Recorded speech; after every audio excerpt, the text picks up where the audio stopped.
it's like 5. Or just catch us on the podcast, you'll find it a real surprise. Cause it's real spill, real deal, knock out Holyfield. There's no kill bill, get real, we really on the field. Blood, sweat, and tears, steady spill as we make the real. And no blocking shots, we always hot like Harden with the steel. Hey, Phil, the marshmallows still gonna swell up, right? We still talking about these marshmallows? We still talking about it. Come on, man. I'm not trying to hear that no more. We gonna hear about it. We're not. Yeah, I don't think so. Yeah, okay. Hey guys, settle down. Let's save it for the show. It's time to get real.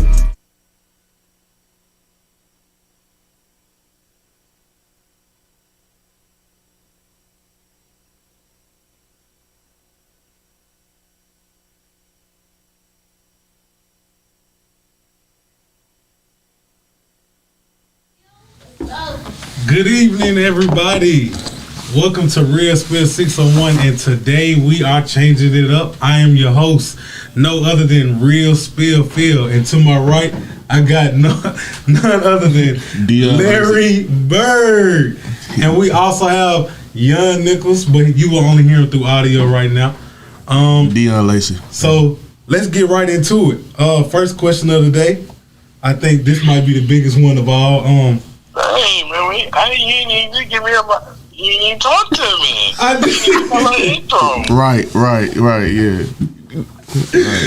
Right. Hey, look. So, the first question we're gonna start off with today, guys. As we all know, the Cowboys lost against the San Francisco 49ers this past Sunday on prime time. I want to know who played the biggest part in this loss for the Cowboys. I'll start off, man, but I don't think that's a good idea. But started off getting done. Let's be real here, guys. Let's just be real here. We all know what's going on. At the end of the day, we know where the blame finger has been pointed at this whole time. We've seen it from Monday on to today, and it's going to continue on this show. Dakota Rain Prescott. That's what we looking at. At the end of the day, that's who blame. That's who where we put that blame game at. He takes most of the pot. Dakota Rain Prescott. But that's who he has been all year long. And I've been saying that really since he started his career. But let's just really sit back here and let's really look now. Dak Prescott is a 7-year veteran now. This is 7 years. Now he's been in the league for 7 years. Brock Purdy has been in the league. This is his rookie season, ladies and gentlemen. Rookie season. And you know what's crazy? Brock Purdy already has the same number of playoff wins as Dak Prescott. How does that work? Tell me how a 7-year veteran has the same number of playoff wins as a rookie. Let's really sit back and look at that now. He has 2 playoff wins. Dak Prescott is now 2-4 in the playoffs. $50 million quarterback, 2-4, not gonna get it. That's not gonna get it. And so, you know, what's funny was while I was watching the game, I was watching it with my pops. Shout out to with Mr. Nichols. We were watching, and you know, he was saying, you know, all the blame's going to putting on Dak, all that, you know, and it is rightfully so. Because at the end of the day, when with what the way the NFL is set up, the quarterback gets the most credit 90% of the time. So if you're gonna get the most credit, you're gonna damn sure get the most blame, especially when you throw 2 picks in the first half. So at the end of the day, it's really Dak Prescott who we're looking at. He threw 2 horrible picks in the first half. Really almost threw a game winning pick at the end. Dodged the safety, but he played terrible. That's just who he is, though. But and his body, look back now in his career, his body of work. This is his third year with double-digit interceptions. And last year, he was on his way. I want y'all to know, last year he was on his way to double digits. He had 4 picks out of 5 games. So he was on his way last year, too. Jerry Jones says not in his DNA. Bull crap. We know that's in his DNA. Interceptions has been who Dak is. Middle of the pack Dak strikes again. And at the end of the day, it's time, ladies and gentlemen, for the Cowboys to start looking for a new quarterback. It's not going to get it. It's not going to cut it. At the end of the day, if you look at it, he is more closer to Daniel Jones than we think, as he is closer to the guys of Joe Burrow, Josh Allen, somewhat, and Patrick Mahomes and those guys. He's a lot more like, you know, the tier 3 type guys instead of a tier 1. But at the end of the day, though, $50 million, I've been saying that he's been overpaid, and now you're paying the price for it. And best believe, Jerry looking at him now. You know Jerry really didn't like him in the first place. But now he's looking at him now, and Dak is really on his way out. And at the end of the day, I feel like now Lacy sees it himself. He knows now that Dak ain't that guy. Well, I hope he knows Dak ain't that guy. Your show, Lace. Appreciate it. It was a tough one to swallow on this one, man. But my guy can't make those mistakes. Simple as that. In key situations too. The first one, okay, I let the first one slide. He blatantly threw it at Buddy Ward, and he caught it. But that was the first one. The second one was on second down and second on like the 9-yard line or in the red zone. They should have easily ran the ball on that play, but he forced that ball to the linebacker, and then Warner could have got one, but he dropped it. But yeah, I hate to say it, Dak did cost that game, but I knew it was over when Tony Pollard got hurt because they was running the ball. They was running the ball, and Dak was making good plays, but he was inconsistent. I hate to say he was inconsistent. I also hate to say that Ezekiel Elliott is done. He's done. He don't have it no more. Been done. He don't have it no more. I hate to say it, and I was rooting for Dak to pull it off against the 49ers. I had them upset the 49ers, but it was a hard-fought game. Brock Purdy just didn't show me anything that was just spectacular, but they got the job done. The defense is lights out. I can't knock it. But man, Dak, man, you got to come on with it.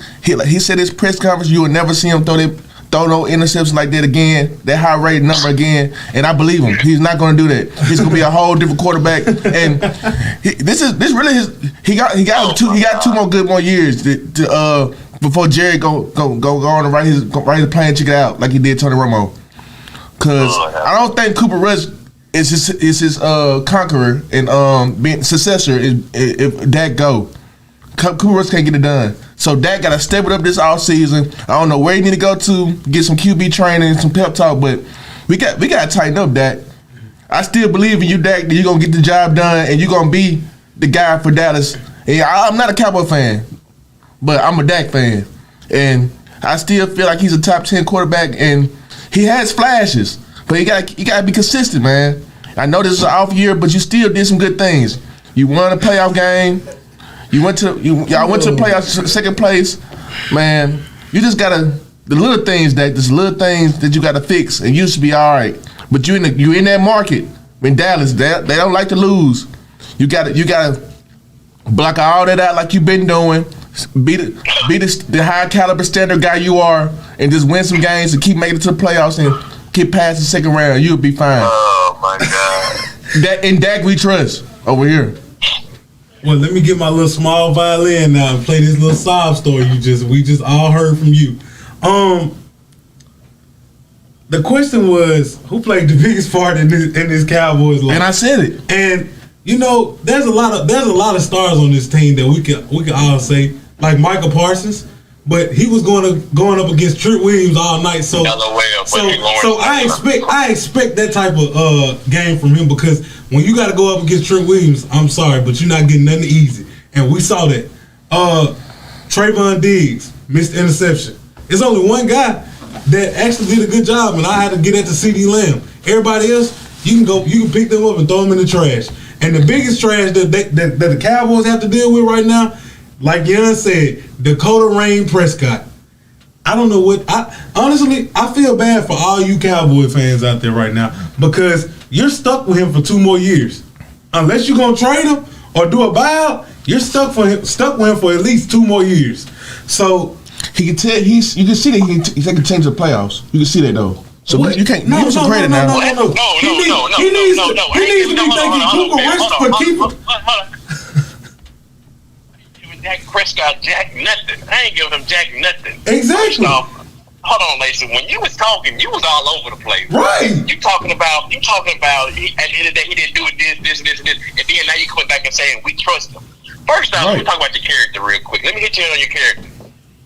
You didn't see this person over 7 years of a body of work say that he gonna stink it up, and then you still putting faith in him. That's He letting you know that he can take you to the playoffs though. He letting you know that. What good is that gonna do? What you mean? In order to win the Super Bowl, you gotta go to the playoffs. You gotta play good in the regular season. Come on now. He went up against a top 2 defense in the league and had 14 incompletions, 2 interceptions in the first half, nothing else for the rest of the game. 12 points. What are we paying him for? Why are the Cowboys paying him $50 million if he gonna stink up like that? He got everything on him. He got Michael Gallup, CeeDee Lamb, and Pollard hurt, but the Cowboys, they have trust in Ezekiel Elliott. That's why they put him on the field, right? He still took the team to the playoffs, man. Give him some credit now. He didn't finish the job, but he took it to the won the division. That first win against the Bucks, still a playoff team. They won the division. I don't want to hear it. I don't want to hear it. They still was a playoff team. No. He talking about giving some dang credit. No, the guys that get dang credit for just getting to the playoffs are the guys like Daniel Jones and Brock Purdy, guys that are still looking to stay in the league and get contracts for long-term deals. That's who the guys that get credit for. The guys that have already gotten paid $40-50 million, Patrick Mahomes, the Aaron Rodgers, the Dak Prescotts, those guys, they don't get credit for just getting in. They don't get credit for just getting in within the dance. You get credit for they get into conference championships and Super Bowl. Those where you get credit for. Conference championships and Super Bowl. You don't get credit for just coming into the dance, bro. And Lacey, like I said, he still won a game though. He advanced one time. Lacey, you need to learn to start giving all these people the benefit of the doubt. And you know what I mean. You need to start giving all these people the benefit of the doubt when they showing you over their time that they history that they not good. That's when you stop doing that. Talking about Dak and Dak we trust and all that stuff. Real talk, bro. I'm telling you, you stop doing that. Definition of insanity. It's doing it over and over, expecting a different result. Dak won 2 playoff games. I feel like he can do more. He gotta do more. He won 2 playoff games and he's lost 4. He's lost 4. What the heck are we talking about? You like below mediocrity. You like below mediocrity. He's telling Jerry Jones, yeah, I ain't finished the job, but yes, I can make I can play well enough to go to the playoffs. Yes, I can surpass the first round. Yes, I can surpass it. I can go. Right now, if Jerry Jones is falling for that, then he's not a good owner. Because if I'm the owner and you telling me that, I'm gonna say that's a bunch of bull crap. Because what you just did, everybody can make the playoffs, Phil. Everybody can make the playoffs. The Cowboys are supposed to make it every year. The Cowboys expect to make the playoffs. We're talking about more than just making it in. You're right. The Cowboys can't do that with Dak Prescott as their quarterback. Like Deon said, this league depends on if your quarterback can really get the job done. And time again, Dak Prescott fails to do that. Every time. At least 6 different teams make the playoffs every year. It's at least 6 different teams. There are 6 different teams that don't go back to the playoffs every year. Just getting to the playoffs ain't gonna cut it. They can very well not even go to the playoffs. We can all agree that the NFC this year really was not that good. Let's just really be honest here. The quarterbacks that the NFC had weren't that good. Right. And at the end of the day, he just got in. People credit him for that Bucs win. The Bucs was trash. Exactly. 8 and 9. Exactly. What they showed on that night against the Cowboys, what they done all season long. The Cowboys were supposed to do that. And just like I said, once again, how many rush yards did the Cowboys have? Like what, 20, 30 yards? I think about 40 or 50. About 40 or 52, something like that. Without 100 yards rushing, he doesn't win. Like I've been saying, without 100 yards, he doesn't win. I have yet to be proven wrong. And you also said this, that I will give you credit. You said that if Dak Prescott throws more than 25 passes, it ain't looking good. He threw for 37, had 14 incompletions. What did I say? Dak Prescott is a guy that you need to limit himself because he's dangerous. They don't look at it though on those times when he punted on 4th and 5 and things like that. They don't even trust him no more. They don't trust him to get that. They put the ball because he's waiting to happen. This dude, I don't know what else we got to see from this dude. I really don't know what else we got to see from this dude to show that he's a dud. He's trash. He's grade A dookie. Like, what he ain't dookie, what man. Else do we he ain't see? dookie. No. That Prescott, no.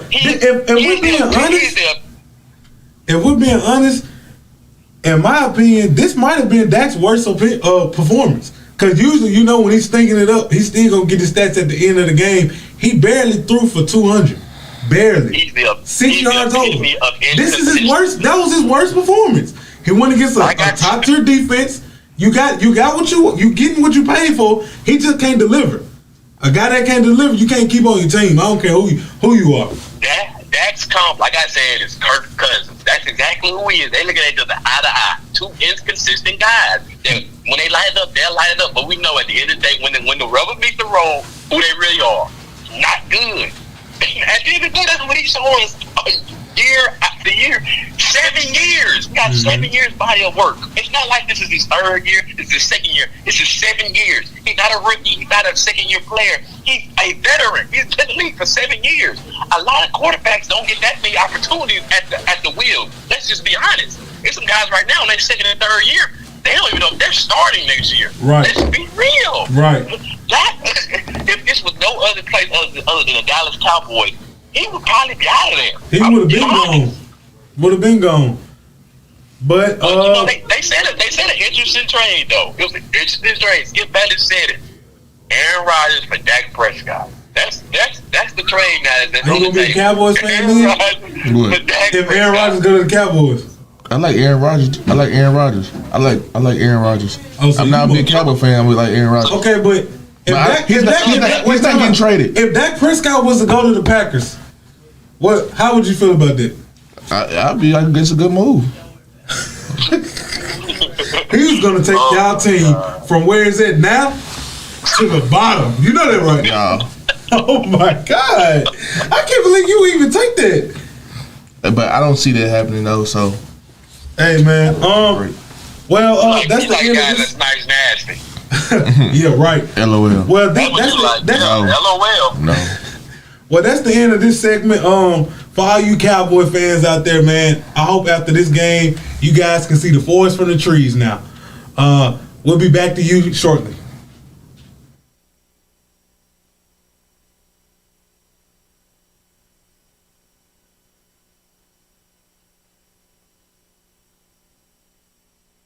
SGECOVIDsolutions.com is paving the way forward for a safer city government delivering cutting-edge biosecurity and biosafety protocols developed internationally by top virologists and scientists using an all-natural cleaning solution, killing COVID-19 on contact like no other product on the international market. For more information, please call 1-800-281-9080 or visit us online at SGECOVIDsolutions.com. Let SGECOVIDsolutions.com provide innovative rapid facilities testing and world-class state-of-the-art biorisk safety protocols for all of your coronavirus needs. Call 1-800-281-9080 or visit us online at sgecovidsolutions.com.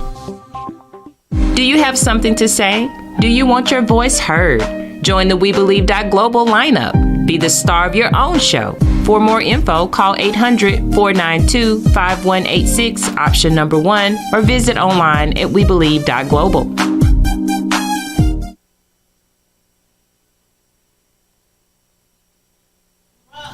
Alrighty, welcome back, guys. And now we will continue talking about football. Now I'm gonna ask you guys, who do you have going to the Super Bowl? Well, AFC and NFC. Well, that's what it takes, an AFC and AFC team. So I'm going to start this one off, guys. I'm gonna really keep it really moderate. Who's going out of NFC? No doubt I'm rocking with Philadelphia all the way. Philadelphia Eagles. The AFC. I said NFC. I'm rocking with the Philadelphia Eagles. The 49ers got to go into Lincoln Financial Stadium in Philly. The Kings of Pennsylvania at that. In Philadelphia. And they're going to give Brock Purdy a wake-up call, man. This is the team. They're going to give him a wake-up call. Jalen Hurts played unbelievable the first game, even though they played the Giants. They beat them 3-0. And Jalen Hurts played lights out. And look, A.J. Brown didn't have – he just sit back and let Devontae Smith torch the Giants. This going to be A.J. Brown game right here. A.J. Brown game. And this going to be a complete game another complete game by the Philadelphia Eagles. And it might turn out to be close, but the Philadelphia Eagles pulling it off. In the AFC, man, this is the battle of the top 2 quarterbacks in the league in the AFC and possibly in the NFL. I'm just going to keep the book. Between Joe Burrow and Pat Mahomes. That boy Joe Shiesty, he's going for the sweep. Oh. He's going for 4-0 against Pat Mahomes. Don't get me wrong, I love Pat Mahomes, but I like Joe Burrow better now. He He went to Buffalo. Say that last word again. He went to Buffalo. Yeah. I said, I like Pat Mahomes, but I love Joe Burrow a bit more. You said better what? Quarterback. Better what? You Quarterback. said now? You said now. Why Yes, you say better and now. But anyway. Why you say now? Why did you say now? Can I please my take down? I go now. But I'm saying now because if you beat a guy, three times, man, he's been owning you. Even though Pat Mahomes got a Super Bowl title under his belt, Joe really going for that Super Bowl. He leaving it all out this year. He went to Buffalo Trap and he literally told the whole world that I'm better than Josh Allen. He let the whole world know you better get your refund money back. And this game this week is the top 2 quarterbacks in this conference. He let the whole world know that, hey, I'm that guy, and y'all better wake up and put me in these type talks. And I know guys like Yuan and Phil been talking about Joe Burrow, and it took me a little minute to just realize Joe Burrow worked. But I know 2 years ago when I went on a little vacation to Miami, Thursday Night Football was the Miami Dolphins versus the Cincinnati Bengals, and I saw my eyes when he didn't have Chase. It was just Burrow his rookie year that he was the guy. He was lights out. You know, no, hold on, tell me. No. What you doing right now? He's lying. I'm not. Yes, you're lying. No. You are doing a lot of the stuff I'm hearing right now. I've never heard you ever say. I don't have to say it to y'all. This really I don't have to say it to y'all. I don't have to say it to y'all. This surprises me a lot that you really gonna get on national television to do Yes, I'm this. saying. When you've been down in Joe Burrow, I doubted him at you LSU. said you said him too. Clearly better. Yes. You said Tua was better than Joe. I did. You said Tua beat him. He did. He did. Even though he got benched. No. Even though he got benched that game, you said Tua was better than Joe. Don't say you saw him on Thursday night without on his rookie year. And I saw he had the potential. He was throwing the ball, making good plays, getting the yards, man. Come on, man. Like I said, man.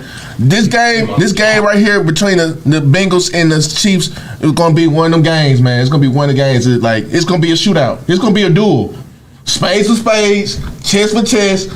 Who got more kings? Oh, at the end of the day. Oh my God. And I think Joe Burrow going for the sweep. He's going to walk into Kansas City and take over. And he gonna prevail and come over 2 years in a row in the AFC Championship game, and they're gonna beat Pat Mahomes. And it's gonna be a showdown for the Super Bowl between the Eagles and the Bengals.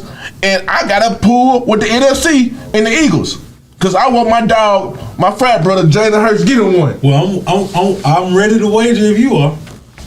If that happens. But you can go Yuan or Phil. It don't matter. I'll go ahead and go, man.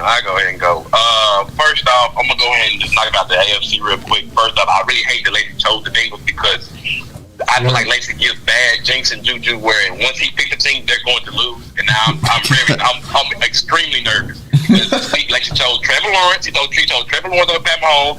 He lost. He chose Dak Prescott over Brock Purdy and the 49ers, and he lost. But at the end of the day, though, I didn't lose to Jalen Hurts.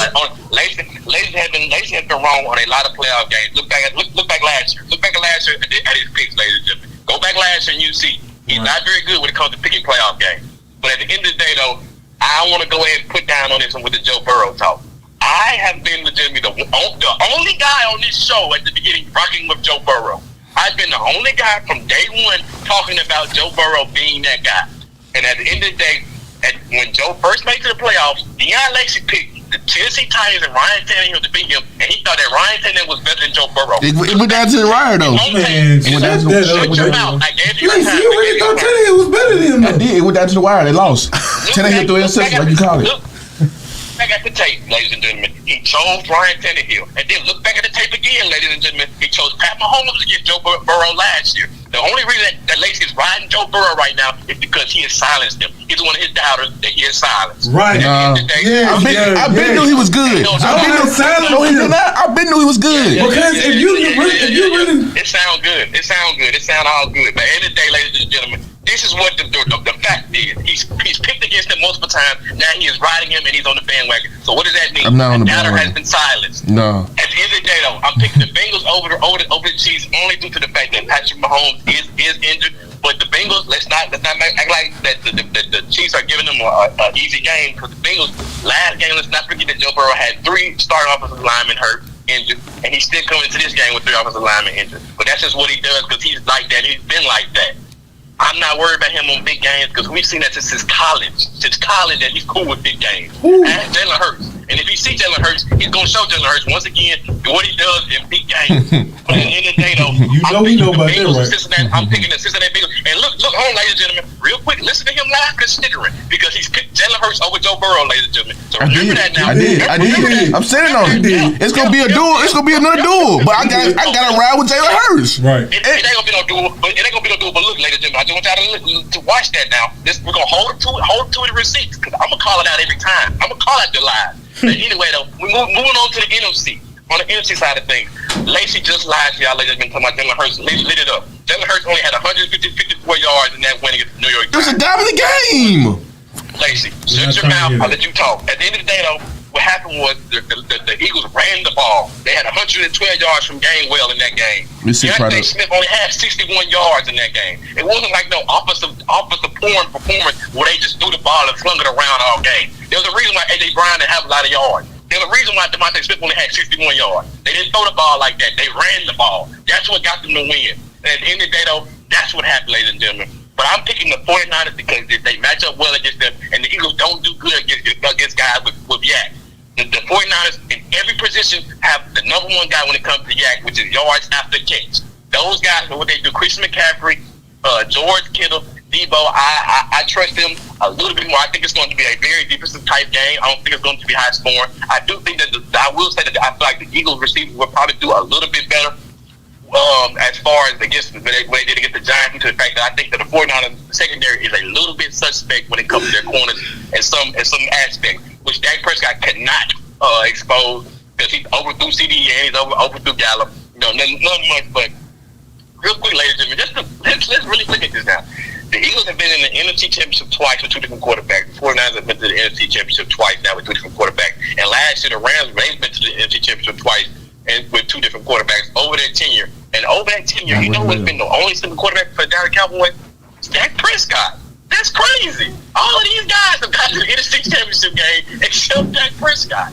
But at the end of the day, though, I'm picking the 49ers to edge over it, and I'm picking the Bengals to win it. I really don't care. Honestly, I don't care who wins at the NFC because I've already said that the AFC is going to win it. I'm picking Joe Burrow to go all the way and win it all. Man, now look, if the Eagles lose, I'm rocking with the Bengals. Yeah. Well, you just heard him on tape. Yeah, He's the biggest hypocrite of all. That's not. I said the Eagles lose. First off, I said the Eagles lose. I gotta change my predictions. Come on, bro. First off, ladies and gentlemen, I'm gonna talk about the AFC first because this is gonna be short, sweet, and simple. What Lacey said about Joe Burrow, this is my first time ever hearing him praise about Joe Burrow since he was at LSU. I want everybody to hear that. This is my first time ever hearing that. They say it on the phone. No, you don't. All right, bro. No, you don't. Second off, with Joe Burrow, since college, that man been like that. And if you didn't know that, then you ain't been watching football. He beat Jalen Hurts. He beat Jalen Hurts when it mattered most. Blew him out, as a matter of fact. And he had a way better game. Next off, that was Braves Jalen Hurts. That was the Braves Jalen Hurts. Braves. All he was doing was running. Man, what? I'm not trying to hear that. He went to 2 different teams and basically did the same thing and thought he could beat LSU with Joe Burrow back there. You got another thing coming. Next off, the reason that I'm so confident that the Bengals will surpass the Chiefs on this one to make it to the Super Bowl is because Joe Burrow is not fazed by anything. That's what I think I like most about it, and I hate to boast about him because he plays for the Cincinnati Bengals. But I don't have to say I like the Bengals, but I will say this: I have respect for them, and they've earned their right to be in that AFC North. Joe Burrow, right now, I feel like he's the most comfortable quarterback in the playoffs. I feel best quarterback in the league. I feel right now that no team really wants to see them. This Chiefs game, with Pat Mahomes getting that high ankle sprain, is going to hurt the Chiefs so bad. Joe Burrow is going to make them pay for that. You have to be fully healthy for that. And even though the Bengals are missing the 3 linemen, like I said, Joe Burrow is not fazed one bit because as long as he can get that ball off to One or T. Higgins, it's good as gone. Good as gone. So you know who I'm going for in the AFC. Now we're going to move on towards the NFC. We got Let me see how I want to say this. We got Mr. Irrelevant versus the Philadelphia Hero and the running back. the running back. And I hate to say this for everybody, but if you think that the Eagles are gonna win with Jalen Hurts running the ball, go watch the LSU Oklahoma game. I want everybody to go watch that. Okay? Go watch that LSU Oklahoma game. Go watch that LSU Oklahoma game when Jalen Hurts had to play the number 1 defense and see what he has to go up against now.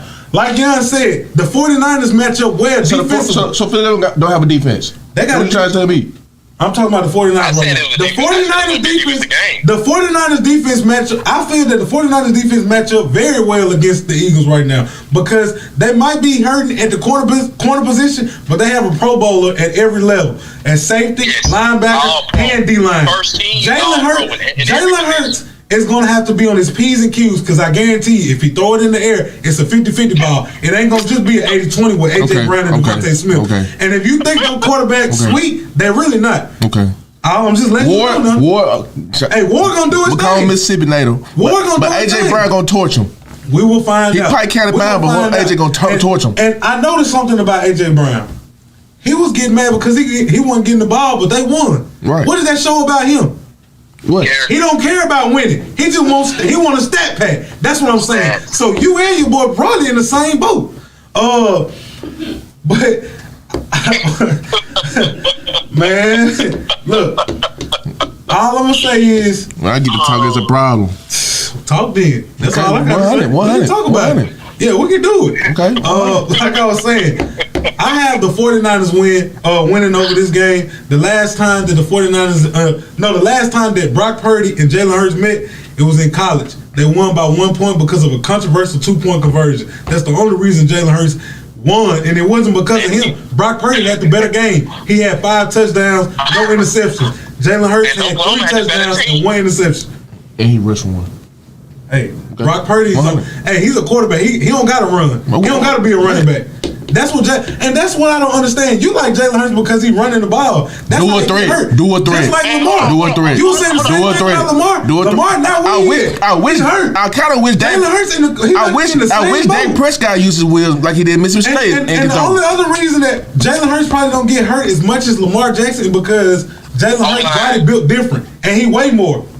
So he got more durability. He know how to slide. He a running back. Hurts is a running back. Can we start giving credit to the Eagles to their real MVP, which is the O-line, Lane Johnson and them boys? That's the reason why the Eagles are so successful this year, everyone. That's the reason why you got almost 2 guys running for 100 yards against the Giants in the playoffs. It's because of the O-line. At the end of the day, that's what their success is predicated on, that O-line. You get them to hurt any other O-line. Give them the Bengals O-line. I know we're going to be the same quarterback. Give him the O-line of even the Chiefs. He's not going to be the same quarterback. Right. You know, at the end of the day, it's the O-line. And Lacey lied twice in 2 segments. Somehow Brock Purdy didn't throw any spectacular throws. I've seen 12 big-time throws in that Dallas Cowboy game, not even including the George Kittle throw. If you look at it, the throws he threw in the middle with Brandon Ayuk and those guys, he hit those guys right on the dime. On the dime. Mm-hmm. I watched the game. To be a rookie?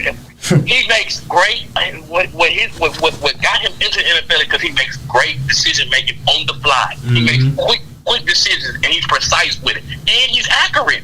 He might have had the biggest arm and all of that, but he's very accurate with the football. And we've seen another guy that's very accurate with the football, is Joe Burrow, and we've seen what he does. Might not be the most talented guy, but he's accurate, and what that does is it takes you a long way. Most definitely, man. So I feel that me and you, we got the Bengals and 49ers in this, and you say you got the Eagles versus Bengals. Yeah. Well, I'm hoping that the 49ers Bengals make it, but if the Eagles and the Bengals go in the Super Bowl, I'm ready to make that wager when you are. Now that's the end of this segment. We'll be back in a few.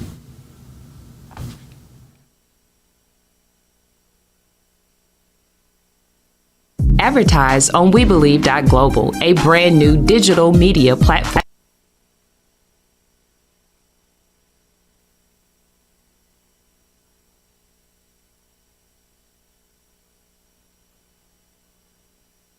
platform. Share your brand with our audience on our many global live stream TV broadcasts and over the radio. For more info, visit webelieve.global or call 800-492-5186, option 1.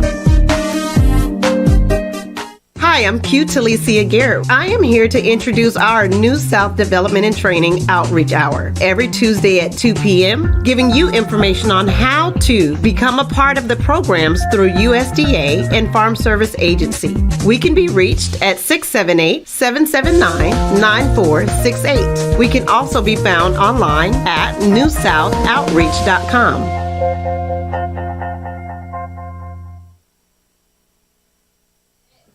Alrighty, welcome back.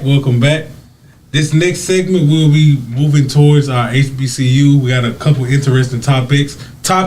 The first topic I'm going to talk about is, what is your take on Ed Reed and Bethune-Cookman not being able to work out? They're done. I'll let you go ahead and go this one, Lace. I went first. I go first on the second one. Come on, yeah. I mean, Lace. Man, it's a lot of mess going down in South Florida, man. It's a lot of messy situation down there in Daytona Beach. I'm just gonna go on and be down here, and I'm just tired of these HBCU topics, especially in the SWAC. Mm-hmm. These messy folks, and it ain't just Bethune-Cookman. Man, Ed Reed, whatever his title was, right? Because obviously he let it be known on live he wasn't even official. So whatever his title was, he let it be known that, hey, he called him out. Right. And if you know Ed Reed as a person, he's always been inspirational and he did not hold his tongue. That's why he was such a great, outstanding football player. Mm. He went down there and the first thing he said was, look at all this trash. He didn't like no nice nasty. Mm. And if you don't know what nice nasty is, look at yourself and see how a certain situation is around you. And you don't feel like it ain't clean around, it's a problem. Okay. So look. Then he said his room, his office, wasn't even cleaned out. It still had old stuff in there. He came to Bethune-Cookman to change the program around. Went from a sub-bar team in the SWAC to a reliable talking about team in the SWAC. He already had business moves in the works with Shaquille O'Neal and other guys with that bread. Mm-hmm. He was finna give a whole Bethune-Cookman a facelift. He was walking around campus showing his face, letting people know a whole new swagger about Bethune-Cookman. And for the academic and administration program to do that kind of stuff, man, that is an embarrassment for the whole HBCU community, man. Like, how you gonna hire a guy but don't have a contract written out in black and white? And part of it on Ed Reed too, because he should have signed the Rangers or come to an agreement. So it wouldn't be up to this point that you put it in Bethune-Cookman hands saying, oh, we don't want you no more, because it ain't in black and white. So everything was messed up in that situation. He had the guys believing in his program within the first couple of weeks. He only been there for 3 weeks and had guys believing, starting to have guys come in, having endorsements and all this and whatnot. And he's talking about the campus being nasty, trash everywhere, debris in these buildings. They're supposed to hold, whatever they're supposed to hold. And it's a dang shame that we is in a negative light again. It's like we think we going 10 times up, but we going 10 times down in HBCU life. And I just feel like I hope they can come to agreement, they can talk it out. But I don't know, Bethune completely done, or they can perhaps talk it out, because whoever they're gonna try to bring in is gonna. But I'm sorry, Bethune ain't gonna be worth a dang if they walk out on Ed Reed. They gonna hire a no name or somebody, and they're gonna be, I'm sorry to say it, just like Valley. I'm calling it like it is. Hey, that's real spill for you now. Real spill. So man, Ed Reed shouldn't have let a lot of this stuff, let the world see a lot of this stuff. He should have kept a lot of some of this stuff behind closed doors, but he was sick of it. He thought he could be like Coach Sanders and come to Instagram, but he came to Instagram the wrong way. Instead of saying his stuff is horrible, who gonna fix it? I mean, I know it ain't his power to do it on his own or call for help. He crying wolf, but he should have asked like, who are willing to come help, bring trucks or different things to help fix this situation instead of just tearing down this university. So it's just mess. I heard that.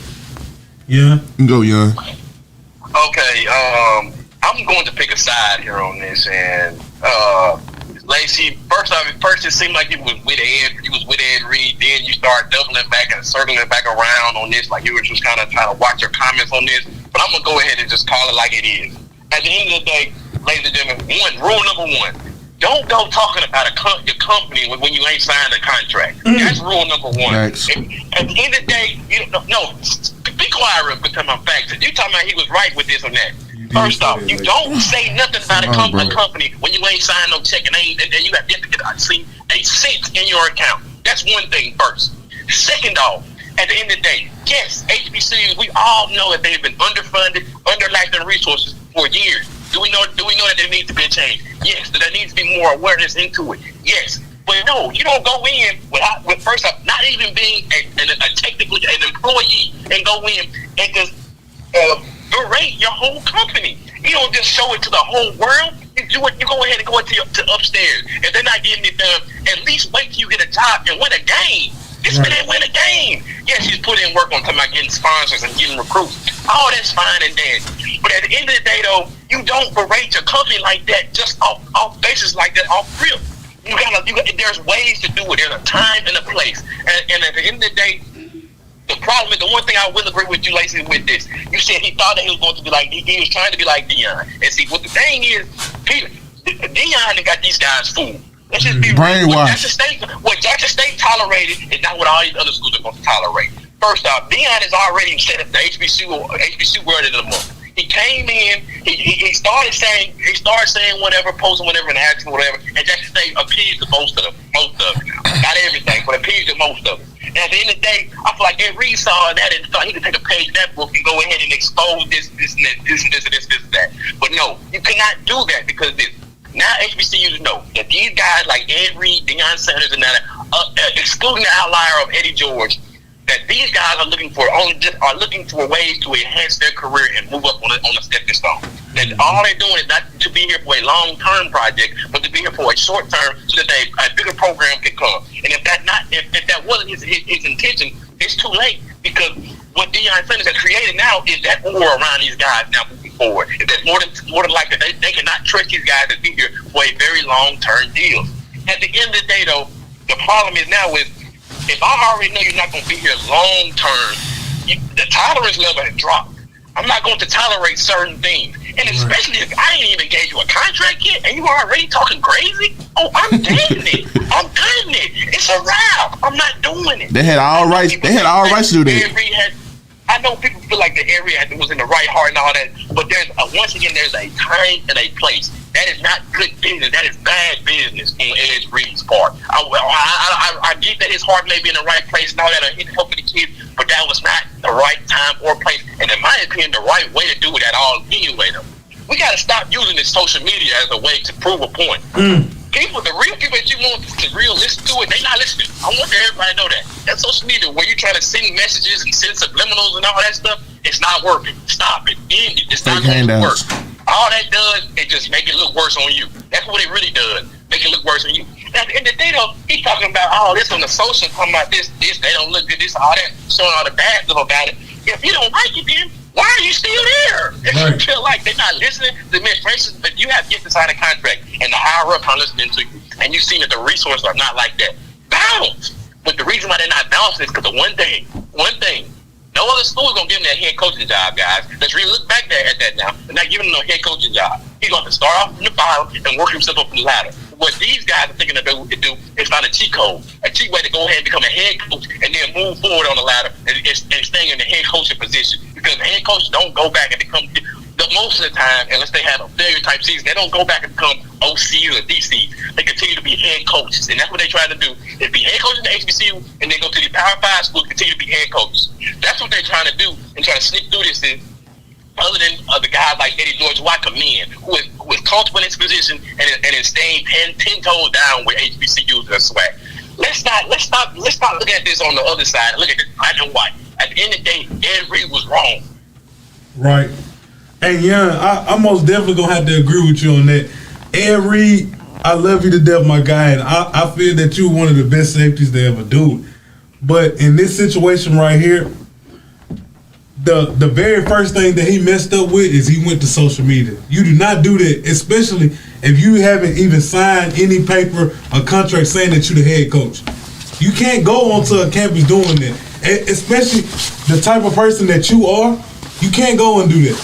Because at the end of the day, you're not Deon Sanders.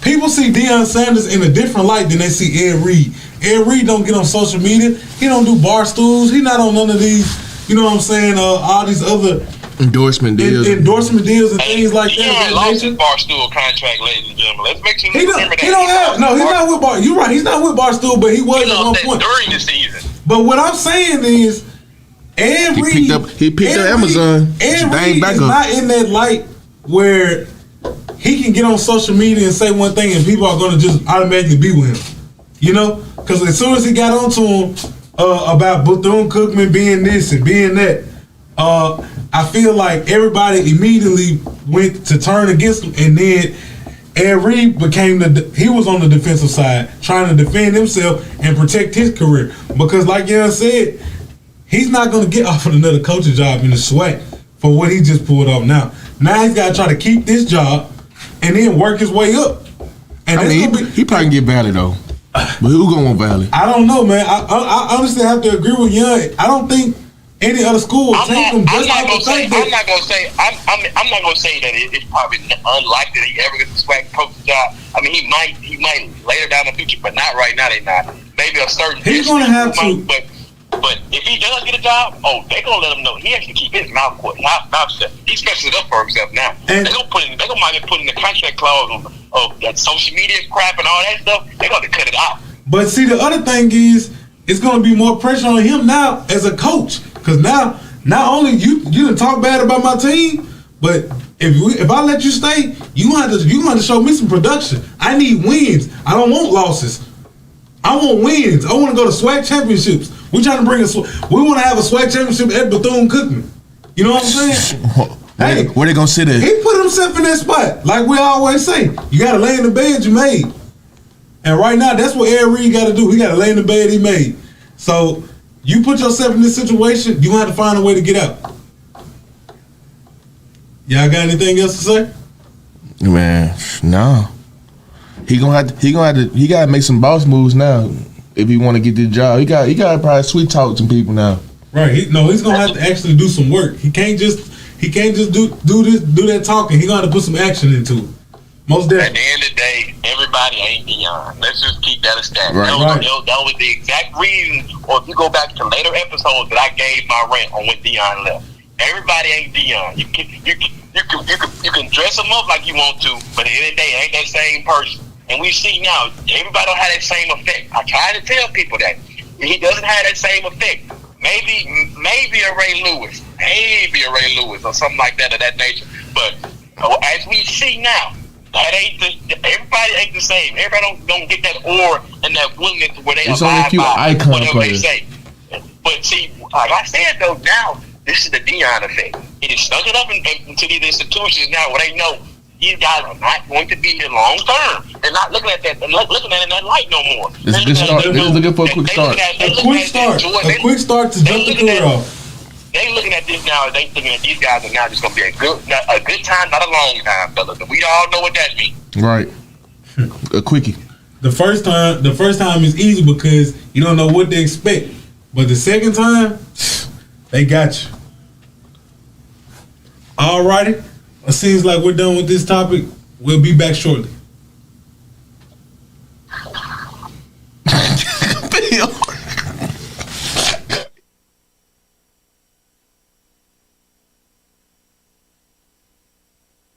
Hi, Hi, I'm Q Talicia Garrett. I am here to introduce our New South Development and Training Outreach Hour every Tuesday at 2 p.m., giving you information on how to become a part of the programs through USDA and Farm Service Agency. We can be reached at 678-779-9468. We can also be found online at newsouthoutreach.com.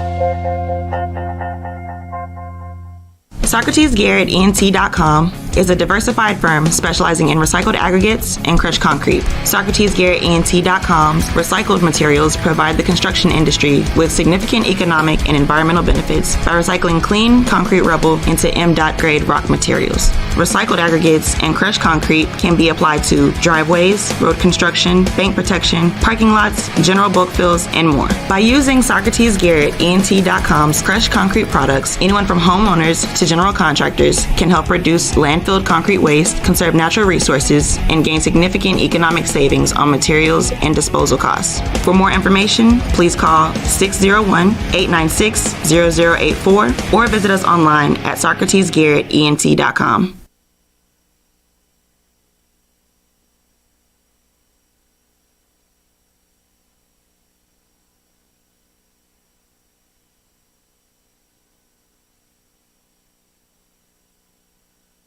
Deon Sanders' daughter's comments about JSU. I'll go ahead and take a rip at this first, but I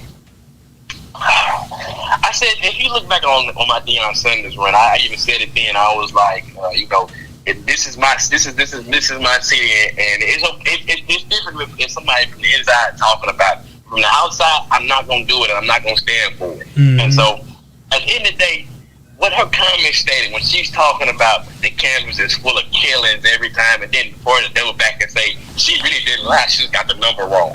What the hell is she talking about? What I don't get is this. This is what happens. This is what happens when you lay in the bed with people like this. When it comes to now, when you lay in the bed with Deon Sanders and all this, this is what happens now. Moving forward is now because the way that the divorce went didn't go so well. Now the family coming back and they throwing shade at the state. First off, he's in Colorado now. Can we leave? Can the Sanders family at this point go ahead and cut ties and stop talking about Jackson State? First off, if we are so irrelevant, let's put that to bed. Then stop talking on it. That's their ticket. They love it. That's the ticket. Second off, we all know that she's talking about Jackson is so unsafe and the campuses is so unsafe. It was so unsafe that she was doing that. She was hosting all these parties, receiving all this bread over her name and likeness, and her brothers, they was right there with her. But I know I've seen the Sanders brothers in court. I've seen the Sanders brothers in the convention center. We seen Shador. The rumors aren't wrong. These boys have been out. They be out every just about every other weekend, and there's no denying it. The city was so unsafe that they were out there partying with the same Jackson people that you say are killers and stealers. That's what she called them. They loved it. They couldn't get another Jackson party life. And what she don't understand is by putting this stigma upon us now it's once again. See, we use Deon Sanders to try to push us up, but now look, now we took 2 steps back because now what the whole world light is going to be looking at now is because they thinking now that we're back on the same old stuff. There's nothing but killing and stuff. And at the end of the day, though, I understand that, numbers look bad when it comes to our states or our city when it compares to others. But the crazy thing is that they stayed in this city. With all the hoopla they were talking about during their tenure here, where they were talking about, when you look at it with Shadow talking about he likes the culture and things like that, if we've accepted their family and through all that and this. But look, this is what happens when sometimes you pick the wrong person and you feel like you put their trust into them. And in the end, they come back to bite you in the butt. They snake you. They're snaking low grass. And that's what the Sanders family showed us when it came to that.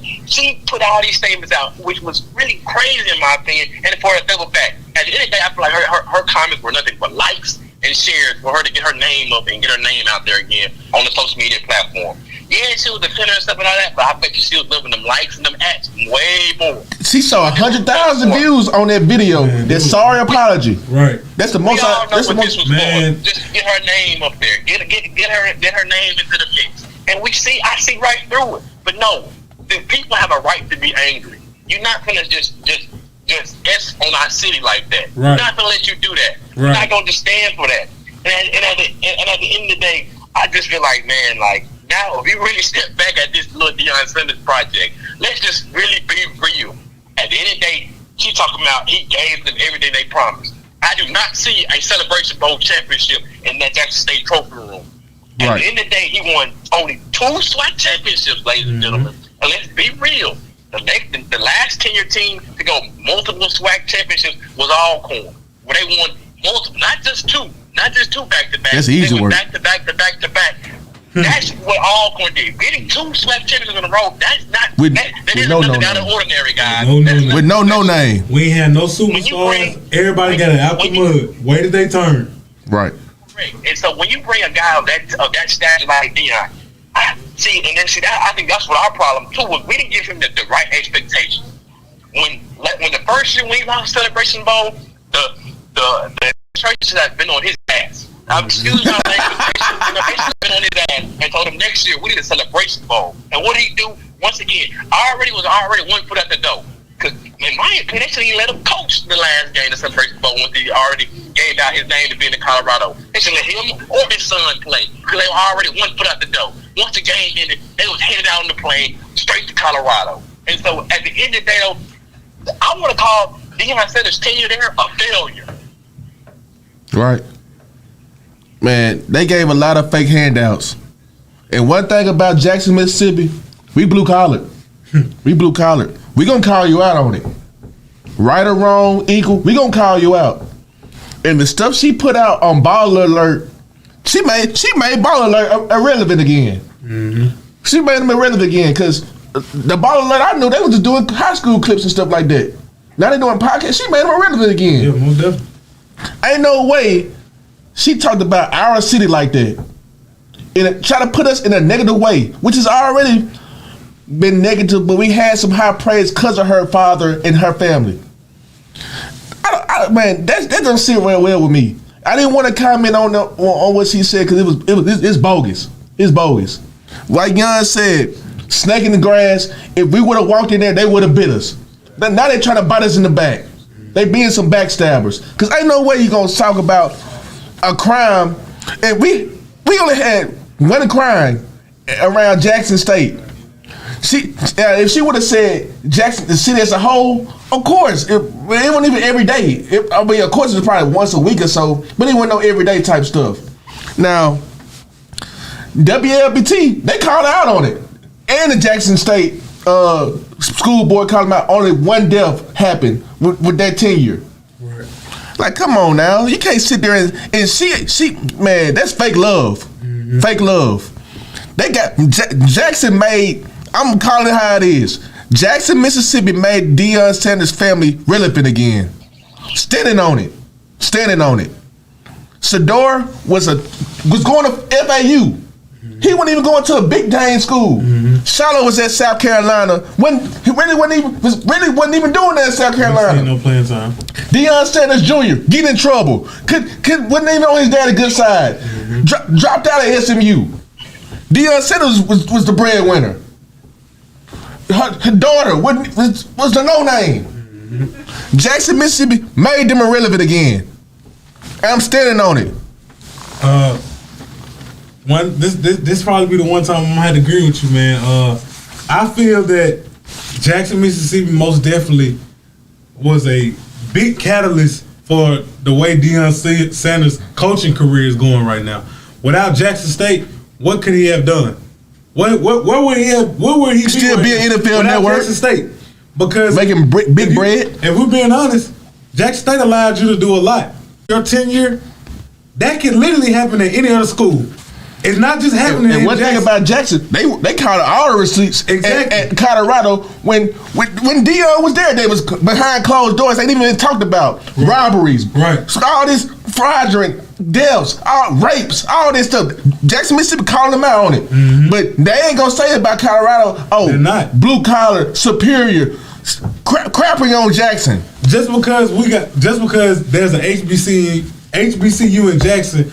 I feel like they think that they can bash us so easy, but they're not gonna do the same thing with a PWI. That's why you don't hear nothing about Colorado. Be real. But it's way bigger stuff going on in all these PWIs than one death at Jackson State. Not to say that the death that they had at Jackson State doesn't mean anything, but that literally can happen in any other school, and there's way more stuff going on that nobody speaks on. So for you to speak on Jackson State and Jackson, Mississippi, you got the wrong people. And you got the wrong city. I don't knock they hustle. Hey, they some good marketing people, but they selling out right now. I'm standing on. They selling out. They gonna get all the bread. They gonna lead them too. Man, I'm right with a broken heart. Get your Kleenex ready. I agree with Lace on the theory that their name became relevant again due to the fact of Jackson State.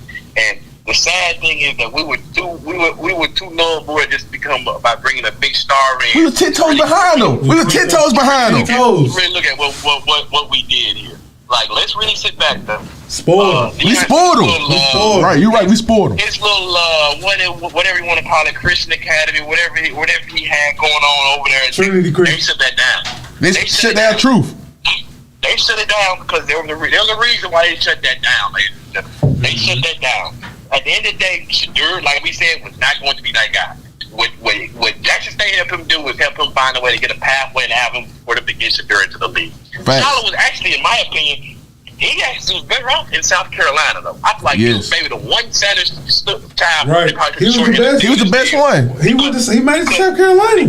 Because now Shiloh now is kind of just in the wind, starting over, just tossed around, and I believe that's really the reason why he was, in my opinion, I may be wrong, but from the outside looking in, I feel like that was maybe part of the reason why he was upset with the Colorado decision, because now his career has really just gotten moved around and messed up all because of his father's endeavors and now his little brother's endeavors. Because he got to start over. He got to start over a third time. He got to earn his spot again.